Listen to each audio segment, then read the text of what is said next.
कांग्रेस एक बार फिर एक्सपोज हो गई है। कांग्रेस के नेता राहुल गांधी की विदेश यात्रा को लेकर सवाल उठ रहा है कि आखिर वो किस देश की गुप्त यात्रा पर हैं। राहुल गांधी एक बार फिर से राजनीतिक हंगामा मचाने सार्वजनिक तौर पर सामने आने वाले हैं, लेकिन कथित तौर पर वो बीते 20 दिनों से विदेश दौरे पर थे, जिसे सीक्रेट रखा गया था। सीक्रेट इसलिए क्योंकि उनकी ही पार्टी के कार्यकर्ताओं नेताओं को ये जानकारी नहीं कि राहुल गांधी आखिर है कहाँ।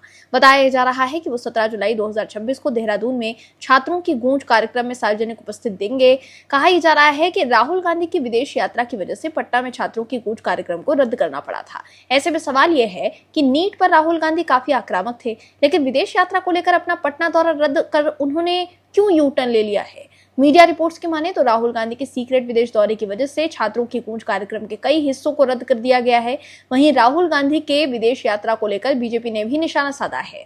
बीजेपी आईटी सेल के प्रमुख अमित मालवीय ने पूछा कि राहुल गांधी की 22 जून से 13 जुलाई के बीच की विदेश यात्रा पर रहस्य बरकरार है। वो कहां गए हैं, वो किससे मिल रहे हैं, उनकी यात्रा और अन्य खर्चों का वाहन कौन कर रहा है। वहीं दूसरी तरफ कांग्रेस आईटी सेल की हेड सुप्रिया श्रीनेत लगातार पीएम मोदी की विदेश यात्रा पर सवाल उठा रही थी, लेकिन कांग्रेस के ही पूर्व नेता और बीजेपी नेता गौरव वल्लभ ने तगड़ा पलटवार किया है। क्या है पूरी खबर, बताते हैं आपको इस रिपोर्ट में। दर्शकों, कांग्रेस के सुप्रिया श्रीनेत ने पीएम मोदी की न्यूजीलैंड यात्रा को लेकर सवाल उठाते हुए उनकी उम्र के साथ साथ पीएम मोदी पर कटाक्ष भी किया है। सुप्रिया श्रीनेत ने सोशल मीडिया एक्स पर लिखा कि न्यूजीलैंड में नरेंद्र मोदी ने कहा कि वो 30 साल पहले न्यूजीलैंड आए थे, तब उन्हें कोई जानता नहीं था और वहां उनके एक साथी ने उन्हें एक मफलर, एक टोपी और एक जोड़ी दस्ताने गिफ्ट किए थे। सुप्रिया श्रीनेत ने पीएम नरेंद्र मोदी पर कटाक्ष करते हुए कहा कि भाई, अच्छे दिन तो कांग्रेस के राज में ही था, जब भिक्षा मांगकर जीवन यापन करने वाले भी न्यूजीलैंड घूमने जाया करते थे।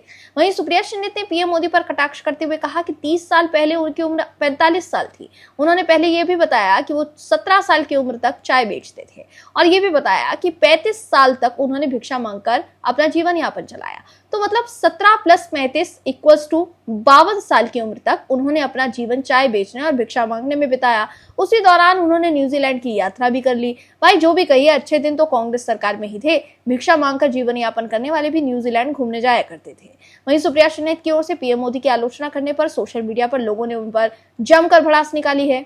सुप्रिया श्रीनेत को जवाब देते हुए एक एक्स यूजर ने लिखा कि हर बात पर आलोचना करना ठीक नहीं है। मोदी देश के लिए बहुत अच्छा काम कर रहे हैं और वो आपके साथ हो या ना हो, अपना काम करते रहेंगे, क्योंकि ये जनता के नेता है, न कि कोई पुरानी सोच करने वाले सत्ता के भूखे व्यक्ति।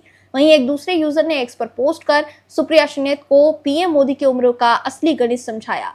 यूजर ने लिखा कि आंटी का दिमाग उम्र के साथ साथ बूढ़ा होने लगा है। 17 तक चाय, 35 तक भिक्षा, तो दोनों मिलकर 35 की उम्र ही बनेगी ना।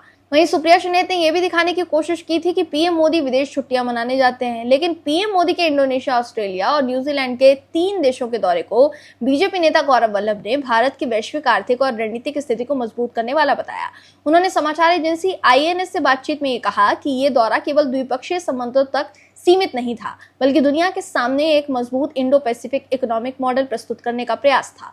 वहीं पंजाब कांग्रेस में चल रही अंदरूनी खींचतान पर उन्होंने कांग्रेस पर तीखा हमला बोलते हुए दावा किया कि आगामी विधानसभा चुनाव में पार्टी सिंगल डिजिट सीटों तक सीमित रह जाएगी। गौरव वल्लभ ने कहा कि पीएम मोदी की यात्रा इंडो पैसिफिक क्षेत्र में आर्थिक सहयोग का एक नया मॉडल स्थापित करने वाली रही।